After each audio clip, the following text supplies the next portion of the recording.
दोस्तों, जिस तरह से पिछले हफ्ते सुशांत सिंह राजपूत के सुसाइड के बाद पूरा देश एक शॉक में है कि आखिर एक ऐसा उभरता सितारा अचानक यह डिसीज़न क्यों लेता है। इस पूरी घटनाक्रम से अगर एनालाइज किया जाए तो मैं 3 बिंदुओं पे बात करना चाहूँगा जो कहीं ना कहीं एक लर्निंग लेसन है आज के समय में। पहला लेसन जो हमारे माता पिता हैं, जो पेरेंट्स हैं बच्चों के, उनके लिए एक बहुत इम्पॉर्टेंट बात है। हर पेरेंट्स ये कहते हैं कि वो बच्चों की खुशी में उनकी खुशी है, लेकिन ये कभी कम्युनिकेट नहीं करते। This is the most important thing, like all parents want their children to be happy, but most important, every parent need to tell their children कि yes, they want to see them happy and they are ready to do anything and everything to make them happy।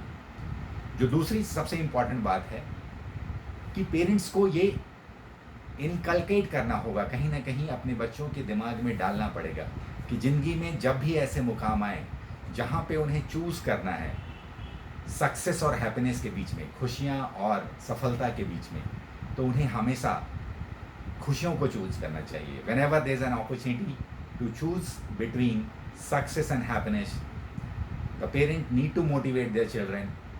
The parent need to clarify their children कि no, the happiness is more important than success. If you are happy and even you are not successful, it doesn't matter, because end of the day you are happy and your life is worthwhile.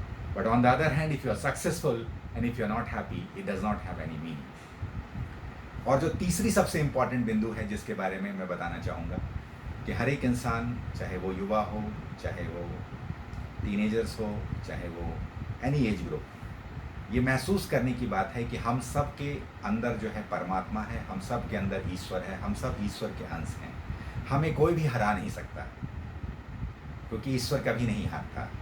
जो भी हो रहा है वो उनकी इच्छा से हो रहा है, और इसलिए आपकी जीत पक्की है, प्रोवाइडेड आप अपना कर्म करते रहें। जैसे युद्ध के मैदान में भगवान श्री कृष्ण ने कहा कि तुम इस बात की चिंता नहीं करो कि इस युद्ध का क्या परिणाम होने वाला है, तुम युद्ध करो। अर्थात आज के पढ़ने में आप अपना कर्म करें, आप अपना कर्म करते रहें बगैर फर्म की चिंता में।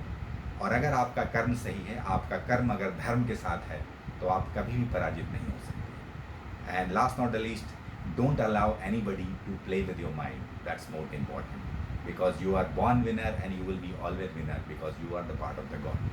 Thank you very much.